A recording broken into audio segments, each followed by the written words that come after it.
Confession of an ex-Satanist.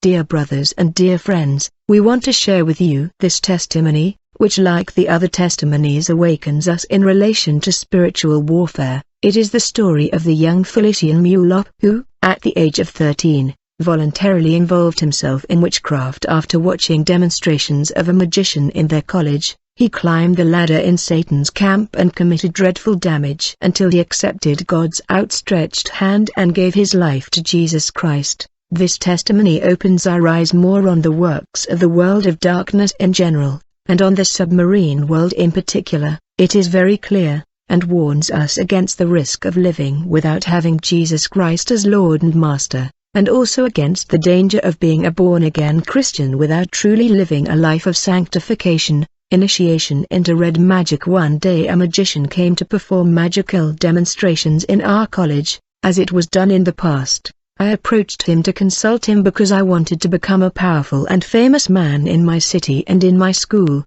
The latter gave me the addresses of great masters of Europe so that I could get in touch with them. Then, I wrote to a great master residing in France. I told him that I wanted to become famous in my city and powerful in my school, and also to attract girls of my generation. He advised me to burn francs banknotes and my purchase order and throw them in the toilet. In fact, I had ordered a magic chain of power. This mystic master recommended me to go naked to the cemetery at night. I went to the cemetery that night. My master's instructions stipulated that I had to keep all this secret. I saw something strange. What I saw frightened me, but I had to be calm and not panic. So, I was surprised to find out that I had before me a large snake coming out of one of the graves of the cemetery. It had the size of an anaconda. It stood and began to growl in order to frighten me, but I kept my calm because I was determined to have power and notoriety. It was not an ordinary snake but a demon.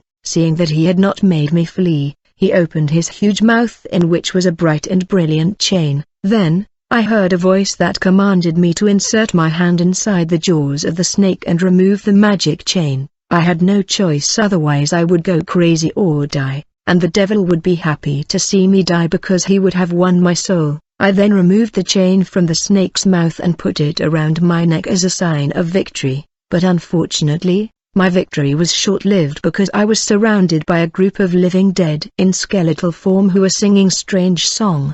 The objective of these demons was to make me spend time at the cemetery, for the master's instructions stipulated that I had to leave the cemetery immediately after removing the chain from the mouth of the snake for fear of dying or running mad, and thanks to my agility I managed to escape these demons, but they followed me, shouting, "Thief!"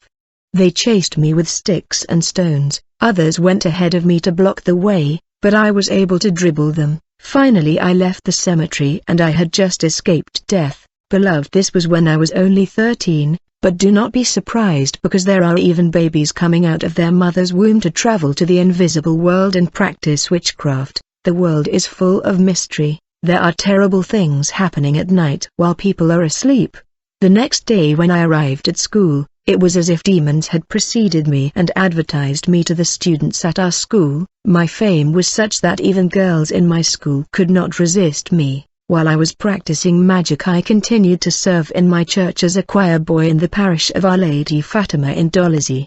The priest called me and made me understand that he is aware of the fact that I visited the world of spirits even if I had never spoken to him about it. The priest offered to introduce me to the red magic of the red dragon. He informed me he had to prepare somebody who would take over from him, for a priest before the expiration of his term in a city must prepare someone who will replace him and represent his magic branch. He invited me to meet the following Wednesday at the parish. After the priest's incantations, we sat on a red carpet in front of the statue of Jesus. Then the priest asked me to close my eyes and concentrate as he recited magic formulas, and while he was reciting these magical prayers, I felt like we were flying in space. Then he asked me to stand up and open my eyes. When I opened my eyes, I noticed that we were no longer in the parish but in a magical world full of beauty. It was a very well-built city with gigantic buildings, of ineffable beauty. Upon our arrival, a woman named Donna Letitia of Italian nationality came to meet us. After staring into my eyes, she began to accuse me of being a traitor, saying that I should not be introduced to the audience.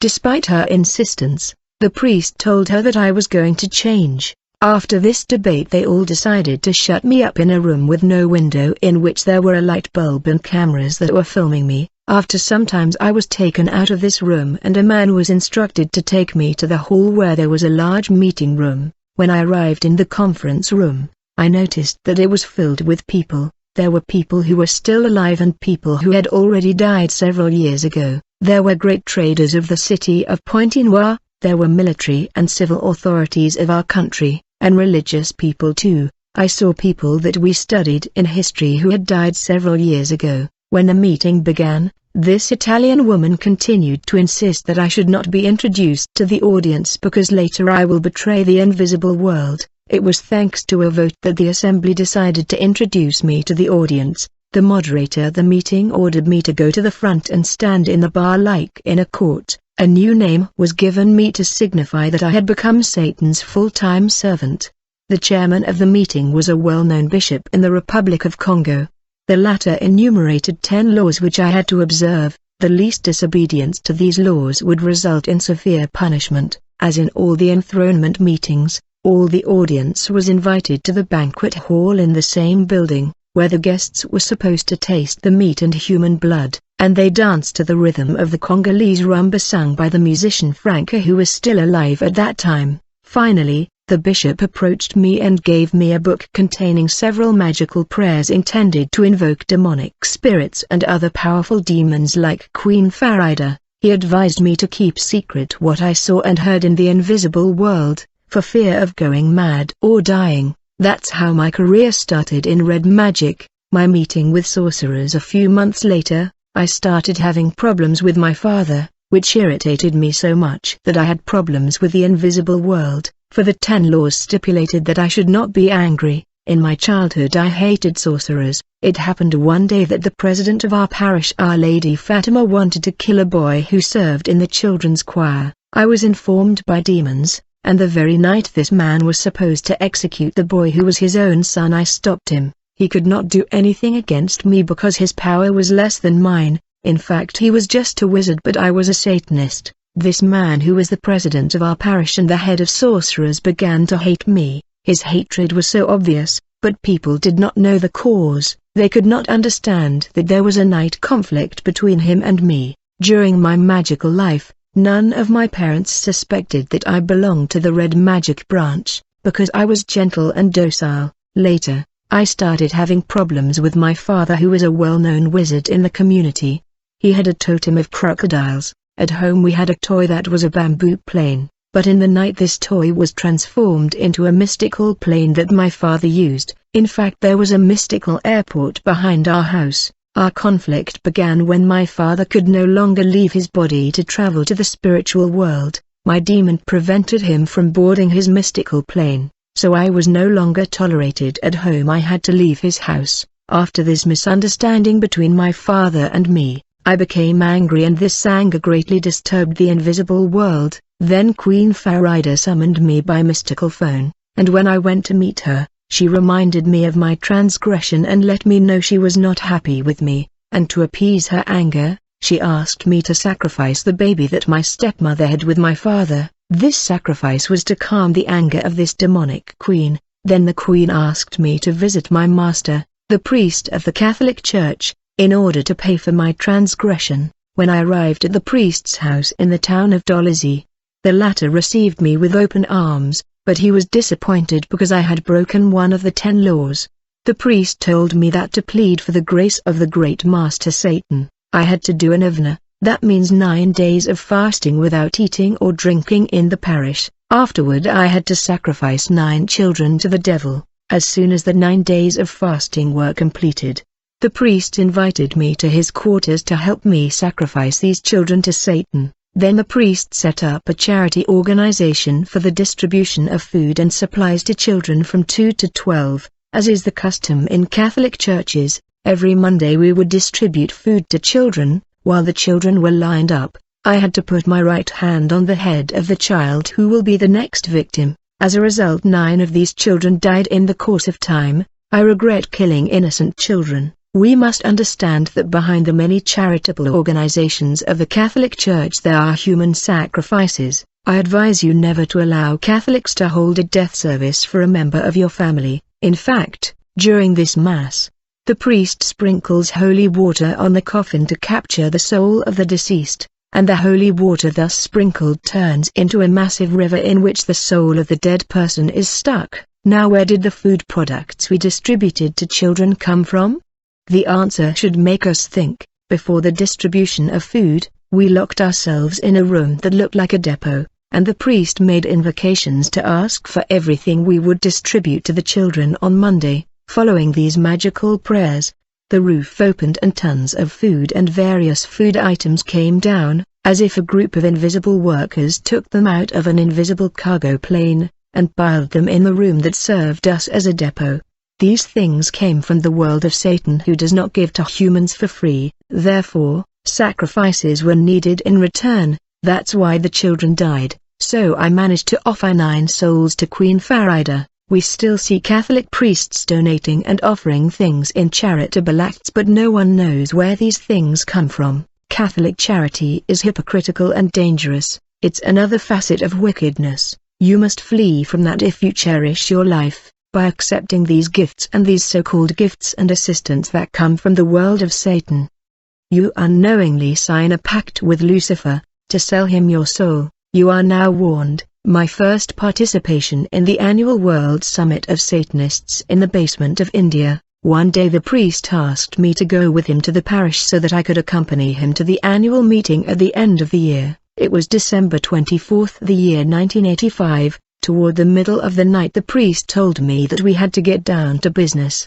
It was just after Christmas Mass at 11 p.m. Around midnight we went to the local cemetery. A graveyard is one of the portals to the parallel world of Satan. It was from this cemetery that we were able to travel to the basement of India to attend the annual World Summit of Satanists. The Satanic Kingdom in India is not visible to the human eye. It is a spiritual realm. It is the headquarters of the world government of Lucifer located in the basement of India. After invocations, the priest asked me to find the grave of a male corpse. Once this was done, he made a magical prayer and the person rose from his grave and I was able to talk with him. Then I lay down in his grave and we told him to keep my body during my trip to India. When I laid in his coffin my spirit came out of my body, and I landed in India to attend Satanists' World Rally. There were famous footballers, film and musical stars, well-known political leaders. They were fallen angels, superior demons and principalities. Newcomers like me had to be presented to the audience, and it was in this kind of gathering that major events that were to happen in the world in the upcoming year were determined. Thus, the outcome of politic, sporting and commercial events was decided and determined in advance. This satanic gathering takes place every year from December 24th to 31st. The change of political regime and the results of the elections are decided in advance at these meetings. Sports results and results of championships are also decided and determined in advance during this meeting. Diseases that must emerge on the earth in different regions to torment the inhabitants of various countries are also programmed. In these annual meetings, the fallen angels and principalities plan the wars and the military conflicts that they will provoke in different regions of the earth during the upcoming year. These principalities prepare and plan in advance the traffic accidents,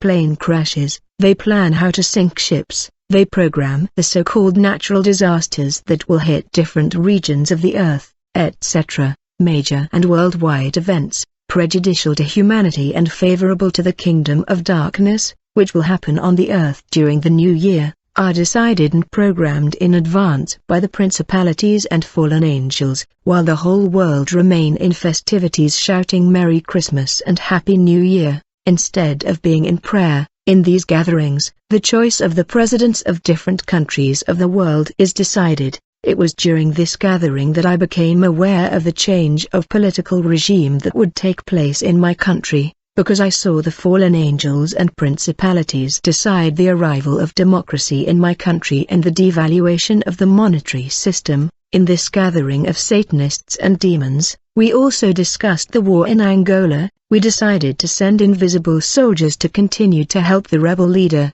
His army was smaller compared to that of the official government, but he was still progressing because he was helped by demons that were fighting alongside him. I would advise Christians to pray for peace in their country. Many political and military conflicts are decided and programmed in the invisible world to stop the work of God. The kingdom of darkness reserves the right to dominate over a country that has asked for help from the World Bank. The AIDS epidemic was also discussed. I'll use this opportunity to ask children of God not to argue or debate on issues related to sports in general, and football in particular. Let me advise you not to be a fan of a football team. The results of football championships and sports tournaments are decided in the invisible world, in these meetings of Satanists and demons. In these meetings, it was decided that Canada would become a country of labor and that Japan would develop scientifically and technologically. After the meeting, newly arrived initiates like myself were taken to another meeting room where we were to receive instructions,